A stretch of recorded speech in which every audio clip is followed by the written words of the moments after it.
Hi, my name is Sylvia Yu Friedman. My book is a very deeply personal reflection of my journey of interviewing and writing about survivors of sex slavery or sex trafficking all over Asia. And I have reflected not only on their stories, but on myself as well. As a journalist, I usually do not insert myself into the story. So it was quite a challenge to really dig deep and to write about the lessons that I've learned, from the good lessons to the lows and my rock bottom experience. If I were to summarize my book in one word, I would say it's about hope. It's about hope because I write about not only some indescribable experiences that people have gone through in sex exploitation, but also how some of these women have overcome against all odds. And I also feel that with the frontline workers that I've met, and how they brought the light of hope, the light of love, the light of faith to some of the darkest places on earth. And I hope that that will inspire people, especially nowadays. You know, we've had the long pandemic, there's so much uncertainty in the world, and we all need this hope right now. An experience that I had that was quite scary and traumatic for me. I mean, it doesn't compare to the terrible experiences that the survivors I've written about have gone through. But one time when I was in the southern region of this part of the world, I was filming in a very dark brothel alleyway. And I used my phone, I whipped out my iPhone to film the women in these little windows, and they were forced into selling their bodies. This was a notorious red light district, one of the worst, and it was in the countryside, so there weren't any streetlights, there weren't any police that I could turn to, and so that fact was really scary. It made it even more tense for me. And but I was driven to document and get this on tape so that I could tell the world that these girls and women were trapped and they were suffering and forced into sexual slavery. And so after I taped this alleyway with these young women with garish bright makeup on, with pink light, because pink is the color of red light in Asia. After I thought I had triumphed and got the footage on tape, these gangsters and mamasans came out, to threaten me and my host, my frontline worker host. And I thought I would die and end up in a ditch. But thankfully, by some miracle, they scattered because they said the police are coming. And actually, I don't believe there was any police, but it was a miracle that I was able to get out alive. Some of the trafficking cases that I've covered in relation to girls and women are bride trafficking. This is when girls from countries like North Korea are forced into marriages to men who would otherwise not be able to find a bride. I've looked at child maids. I've interviewed Indonesian women who had falsified passports and then were taken to Singapore or to Hong Kong to work as domestic workers. I wrote about sex trafficking through the bar girls from the Philippines in Hong Kong, and as well as domestic workers who were trapped in some pretty awful circumstances. If I had to sum up what I want to convey in this book, it would be, I dream of sparking a movement of people, of young women, of women, professionals like me, who can use their talents, their time, their influence to help those who are suffering, to help those who are have-nots, to help those who are the most marginalized people on earth. And I dream of seeing more women rise up, so that we won't live a selfish, white picket fence, comfortable life, that we can give back. Because for me personally, it was in helping others who were suffering. And that helped me find myself. It helped me find my identity, my purpose in life. And I really want others to find that fulfillment as well. I was asked who should read this book. I'd say anybody. It's a book, I've been told, that is like a textbook on modern day sex trafficking in Asia. I believe that anyone can glean some insights into sex trafficking then, historically, and now. And it will sensitize you to what's really going on behind the curtain in some places, in some cities, where it seems like all is going well. But if you peel back the curtains, you'll find that there's a nefarious trafficking ring, where girls and women are forced into sexual exploitation. And I hope this will galvanize not only NGOs and governments and people of all backgrounds, but I dream of corporations getting involved. I dream of people who have influence to step up and to do one thing. And if 10 million of us can do one thing each, then that can transform our world.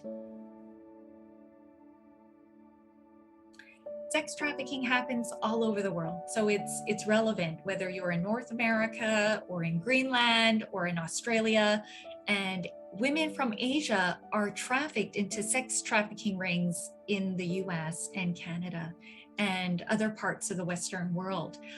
So I hope that people will read it everywhere, that it would be a wake-up call, but also an inspiring message of hope, that even in the darkest places, that people have overcome against all odds, and frontline workers have brought light to overturn that darkness and to change lives. So in my book, I write about the Japanese wartime sex slaves. This was state-sanctioned sex slavery by the Japanese government during World War II and a decade before.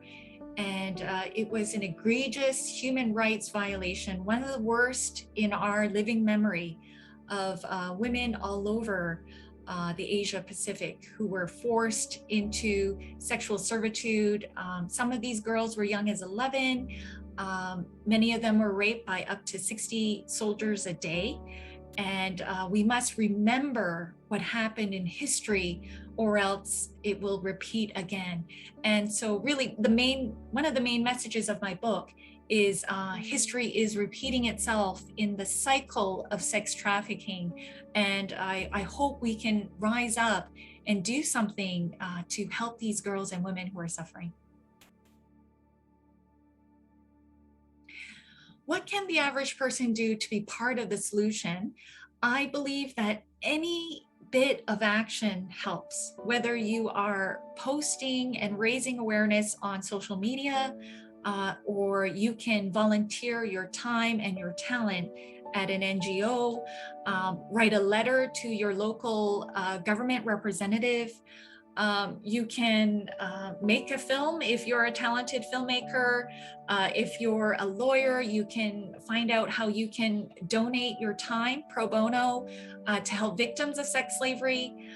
There's a multitude of things that any ordinary person can do.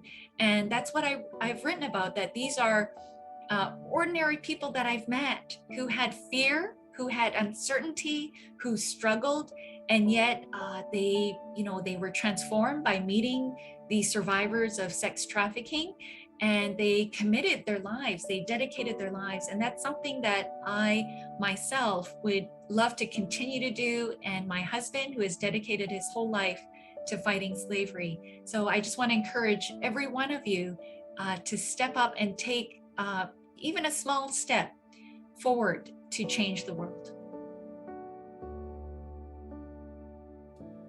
I've written this book from my own personal standpoint so that people can empathize with me, with what I'm going through, with what I'm experiencing as I'm meeting these extraordinary people, these survivors of sex slavery and the frontline workers, as I document what I've been seeing in Asia, the early beginnings of the anti-trafficking movement. And so it is dark, but I'm the guide, and I write about, my impressions, what I've learned, how it applies to me, a regular person, a journalist, philanthropy professional. And I hope that that will inspire others to go on and do great things in helping those in need. So I've been asked whether one survivor of sex trafficking stands out, and I'd say there are too many touching, moving stories that move me to tears, and I'll never forget them. But out of them all, I mean, there are a few. There was the young woman in China who was chained like a dog by her farmer husband, and but she was able to escape, and she wanted to help other women.